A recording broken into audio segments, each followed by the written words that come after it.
Hello boys and girls and welcome to Arsenal TV. This is my preview for the Arsenal versus Bate Borisov game, second leg Europa League, 6 p.m. at the Emirates Stadium. Guys, let's go into this game. Well, the first leg of this game, we should have won it pretty comfortably. Let's take it back to last season. We scored 4 goals away from home, 6 at home, and we took a strong enough team out there. So really, we should have won that game in the first leg. Players did not turn up.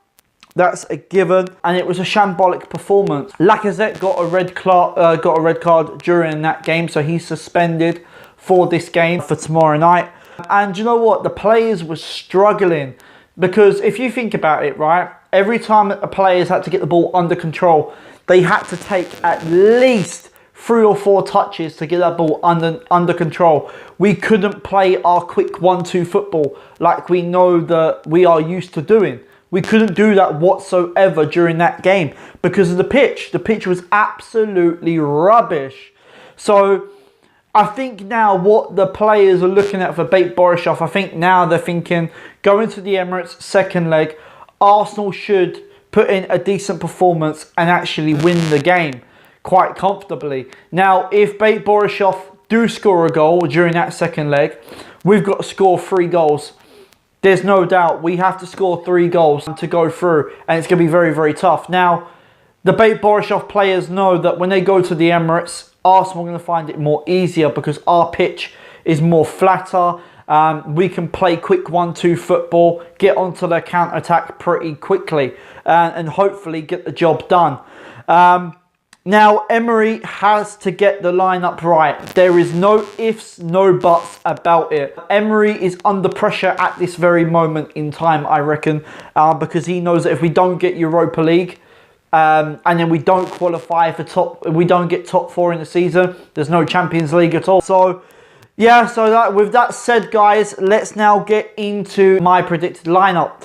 Now, this is the team that I would go with, and there is a few changes here and there. So let's go into it. Going in goal for me is going to be Bernd Leno. Pretty plain and simple choice for me. I feel that Bernd Leno is the stronger goalkeeper out of Petr Cech. Now, don't get me wrong, Petr Cech didn't put a foot wrong during that Bate Borisov game in the first leg. I thought he'd done a decent job, did what he had to do. But I feel that Bernd Leno is the stronger goalkeeper, so that is what I'm going to go with. Guys, we're going to move into the defensive area, and I'm going with a flat 4. We're going to move into that right back position, and I'm going to go with Mustafi. Simple reason because if you look at Mustafi during the World Cup for Germany, he played in that right back position. Now, if we take him out of that centre backing role, he's not going to concede any. He's not going to do a defensive. He's not going to cause us any defensive problems. And obviously we know Jenkinson at the moment is not getting a look in at all. We also know that Lichtsteiner, he's been absolutely poor. So I'm going to go with Mustafi in that right back position. I'm going to move into 2 centre backs. First off is going to be Laurent Koscielny. Didn't put a foot wrong, to be quite honest, during that Bate Borisov game. Didn't really do that much in terms of defensive wise, but I'm hoping that he can put in another defensive performance. So I am going to go with Koscielny. Playing alongside him is going to be Socrates. Socrates is back from injury. He's come back earlier than expected. But I'm hoping this will be a good time for him to come out, put in a decent performance, and get some minutes underneath his belt. So I'm going to go with Socrates. Playing in that left back position is going to be Nacho Monreal.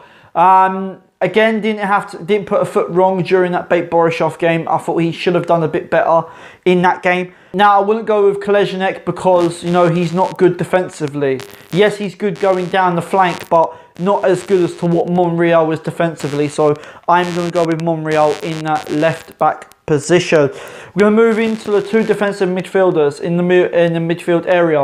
First off, I'm going to go with Lucas Torreira. He's had a rest now, so he should be absolutely fine to play in this game. So I'm going to go with Lucas Torreira. Playing alongside him is going to be Granit Xhaka. Yeah, didn't have that much of a bad game against Bate Borisov. I thought he didn't put in a good shift, but I'm hoping that he could put in a better performance and a better shift in for this game. We're going to move into the front three, into the attacking areas. First off, out on the left side, I'm going to go with Alex Iwobi.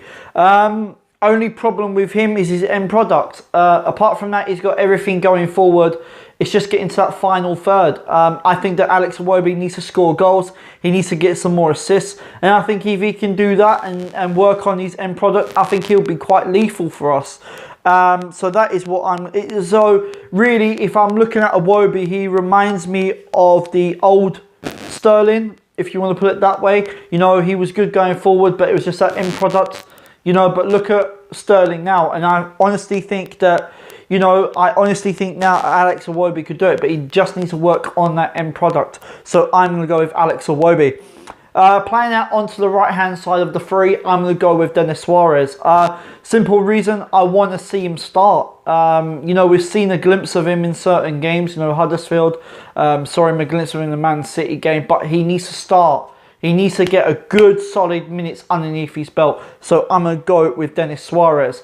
In that number 10 role, I'm going to go with Mesut Ozil. Now, all I'm seeing on Twitter is this whole Mesut Ozil situation. And it's getting beyond the joke. It's getting on my wick now. Because at the end of the day, he's getting 350 grand. We need to play him. And I feel that if Emery doesn't play him for the rest of this season, and we don't qualify for Champions League, this is going to backfire on Emery. Do I feel that we are a better team with Mesut Ozil? Yes, we can be. We can be. But is it fair on him not to get no games because of the situation? I don't think it is fair, to be quite honest, because at the end of the day, he's part of the team and he needs to play. Whether or not Emery says that Ozil is not wanted at the team, there's nothing that Arsenal can do. He's got £36 million left on his contract. So there's absolutely nothing to do. So if we've got him, use him. So I'm going to go with Mesut Ozil. Playing up front as a leading striker is going to be Pierre-Emerick Aubameyang. The simple reason we've gone with Aubameyang up front is because Lacazette is suspended for this game. I'm hoping that Aubameyang can get some goals underneath his belt. If he gets the chances, he has to take them. There is no doubt about it. There's no ifs or buts. He has to take these chances, because if he doesn't take the chances, we're out of the game. You know, we'll be knocked out of the last 32, and we don't want that. But that is what I'm going to go with, Pierre-Emerick Aubameyang. So guys, there has been my preview. That has been my predicted lineup. Let me know in the comment section below of your 1 to 11 and your predicted score. I'm hoping that Arsenal is going to win this game, and I've got no doubts about it, because Arsenal is going to be at home. They're playing on their own turf, so they'll be able to do their quick 1-2 football. And yeah, I do honestly think that it's going to be a good game. So I do honestly think that we are going to win quite comfortably. So guys, if you are new to the channel, make sure you hit that subscribe button, make sure you hit that notification bell, and make sure you leave your comments below, and make sure you share the video too. So guys, until next time, you've been watching Arsenal TV, and I am out of here.